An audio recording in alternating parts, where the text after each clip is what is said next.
जियो के रिचार्ज पर पैसे बढ़ते ही फ्री सिम क्यों बांट रहा है बीएसएनएल? जल्दी ही होने वाली है जियो की छुट्टी। दोस्तों, साथ में यह भी बताया जा रहा है कि फ्री सिम के साथ पहले 1 ईयर का डेटा सर्विस पूरी तरीके से फ्री बांट सकता बीएसएनएल। यह भी पूरे भारतवर्ष में यह सर्विस जल्द ही रोल आउट हो सकती है। उससे बड़ी बात यह सामने आ रही है कि अगस्त के महीने में टाटा ग्रुप की मदद से बीएसएनएल लाने वाला है पूरे भारतवर्ष में डेटा की सुनामी। जी हां दोस्तों, बेहद कम कीमतों में 4G हाई स्पीड डेटा। दोस्तों, बीएसएनएल ने तय किया कि कम से कम 1 लाख बेस स्टेशंस 4G की पब्लिसिटी के लिए पूरे भारतवर्ष में ऑपरेशनल बेस बनाएगा सन 2024 के अंदर, और उनमें महज सिर्फ हार्डवेयर ही रहेगा 4G वाला। उसमें महज सॉफ्टवेयर अपडेट करके उसे अगले साल 2025 में 5G में अपग्रेड किया जा सकता है। बड़े पैमाने पर बीएसएनएल तैयारी कर रहा है अपने कवरेज को बढ़ाने के लिए। जिन गांव तक सटीक 4G नहीं पहुंच रहा,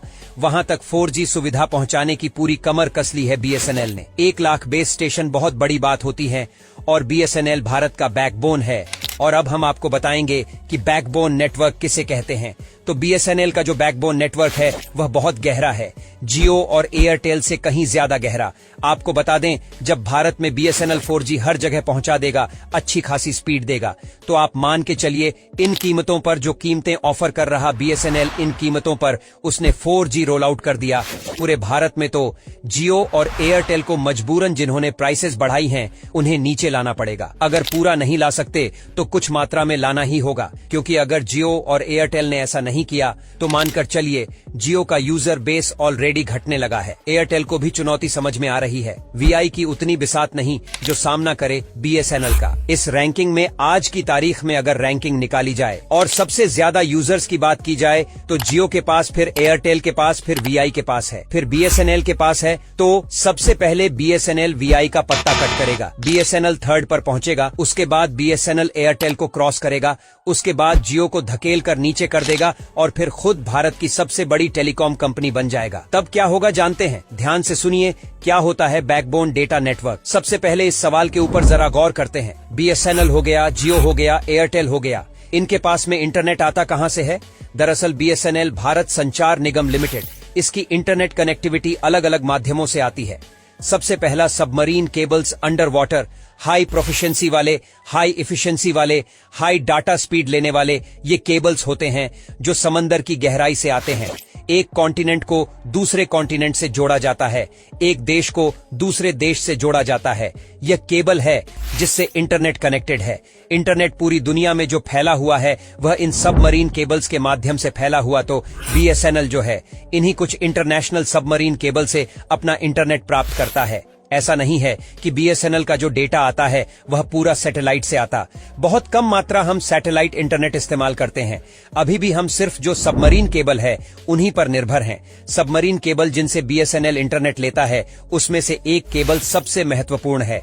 उसका नाम है ACMWE।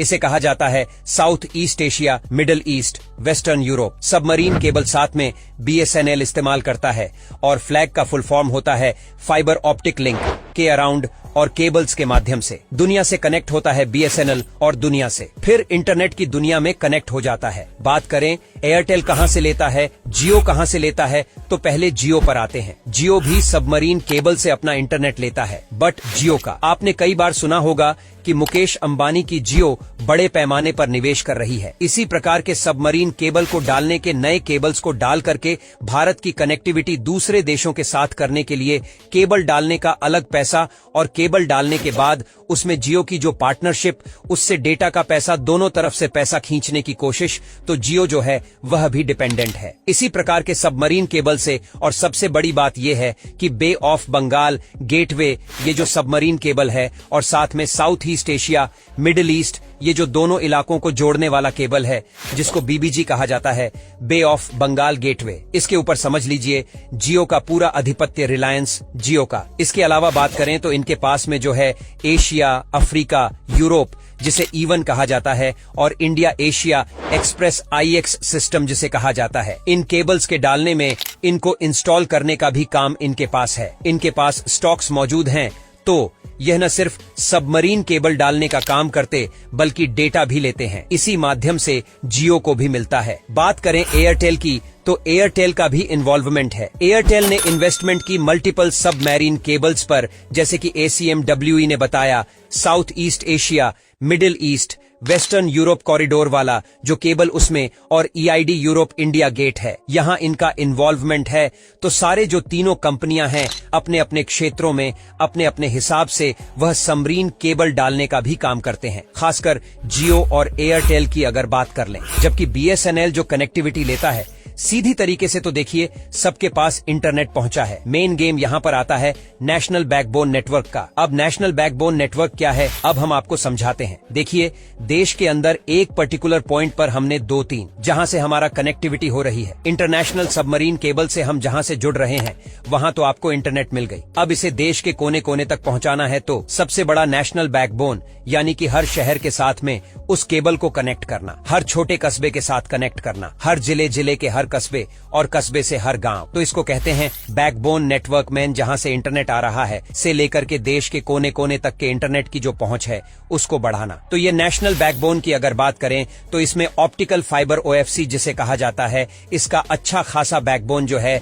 BSNL के पास है। BSNL ने प्रॉपर पैसा खर्चा किया गांव तक पहुंचने के लिए, और हमने अपने पिछले वीडियो में समझाया था कि इस तरीके से जियो और एयरटेल जो हैं और VI जो हैं, ये हाई पेइंग कस्टमर को टारगेट करते हैं। हाई पेइंग कस्टमर जो हैं वो गांव में नहीं रहते और शहरों में रहते हैं, तो शहरों तक इनका बैकबोन नेटवर्क बहुत अच्छा है। लेकिन ज्यादा गांव की बात आती, इन्होंने अपने बैकबोन नेटवर्क को स्ट्रांग किया नहीं, वहां पैसे डाले नहीं। ये उनको मालूम था कि वहां से पैसे निकल के नहीं आ पाएंगे। जो ऑफर लॉन्च करता है जियो एयरटेल, वो ऑफर इसलिए रहता है कि पहले ऑफर में लोग जुड़ जाएं, उनके साथ जुड़ने के बाद में वो ऑफर खत्म होता है तो उसके बाद नॉर्मल नेचुरल बढ़ी हुई प्राइस से उन सारे ग्राहकों को कंटिन्यू करवाया जाता है। जो ये रेट होता है, जैसे कि पहले प्राइस कम हो गई फिर प्राइस बढ़ गई, तो ऐसे में कुछ कस्टमर लूज होते हैं, पर यह लूज होने का डर है शहरी क्षेत्रों में कम है और गांव खेड़े वाले इलाकों में, कस्बों वाले इलाकों में बहुत ज्यादा होता है।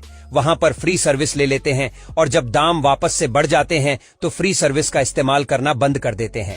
तो उस नुकसान से बचने के लिए, बेमतलब में फ्री सर्विस बांटने से बचने के लिए, जियो हो गया, एयरटेल हो गया, ये गांव खेड़ा तक की उन्होंने अपनी जो बैकबोन नेटवर्क को स्ट्रांग नहीं किया, तो सबसे स्ट्रांग नेटवर्क जो है वह BSNL की है, नेशनल बैकबोन नेटवर्क। अब जियो की अगर बात करें, जिनके पास में नेशनल लॉन्ग डिस्टेंस नेटवर्क है, अब यह बड़े बड़े शहरों को जोड़ती है। सिमिलरली बात करें भारतीय एयरटेल की, तो इनकी नेशनल बैकबोन नेटवर्क भी फैली हुई है, अलग अलग तरीके से उन्होंने फैलाई है, पर मेजर तौर पर देखा जाए तो एयरटेल हो गया आपका, जियो हो गया, इनकी बैकबोन नेटवर्क जो है मेन केबल ज्वारीय सबमरीन केबल से कनेक्ट करके वह गांव कस्बों और इलाकों में नहीं पहुंची है। इसका फायदा BSNL को मिलेगा। लेकिन यहीं पर बात करें जियो और एयरटेल की, तो जियो और एयरटेल ने पैसा कहां लगाया? अगर वो गांव तक नहीं पहुंचे, वहां तक केबल नहीं बिछाया, बैकबोन पर खर्चा नहीं किया, तो पैसा कहां लगा? तो उन्होंने डेटा सेंटर बड़े बड़े डाल दिए। अब डेटा सेंटर क्या होते हैं?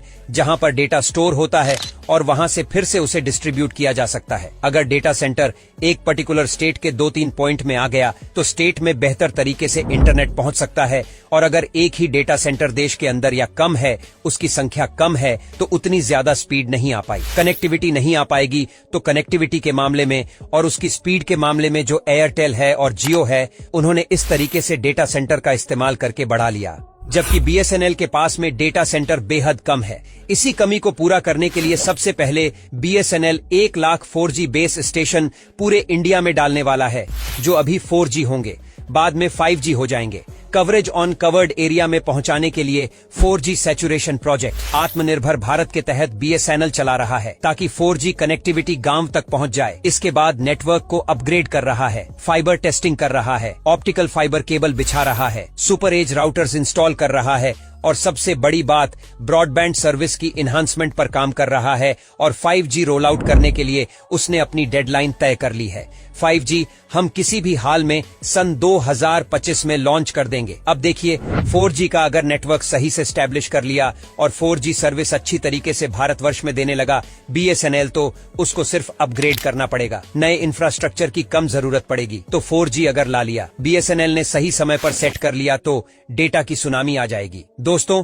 और उसके बाद में एक बार इंफ्रास्ट्रक्चर डल गया तो अगले साल उसको 5G में अपग्रेड करना बेहद आसान होगा। उसके बाद BSNL को बीट करना जियो एयरटेल के लिए, VI के लिए मुश्किल हो जाएगा। अंततः उन्हें भी अपनी प्राइस कम करनी पड़ेगी। हाँ, अगर इस बीच सरकार ने कुछ कर दिया तो कहां नहीं जा सकता। पर ऐसी स्थिति में देखा जाए तो इस वक्त BSNL पर पोर्ट करवाना बिग सिचुएशन लग रहा है। क्या आपने अपना पोर्ट कराया BSNL पर? नीचे कमेंट कर जरूर बताएं। जितना हो सके शेयर करें फेसबुक और व्हाट्सएप और यूट्यूब पर। धन्यवाद।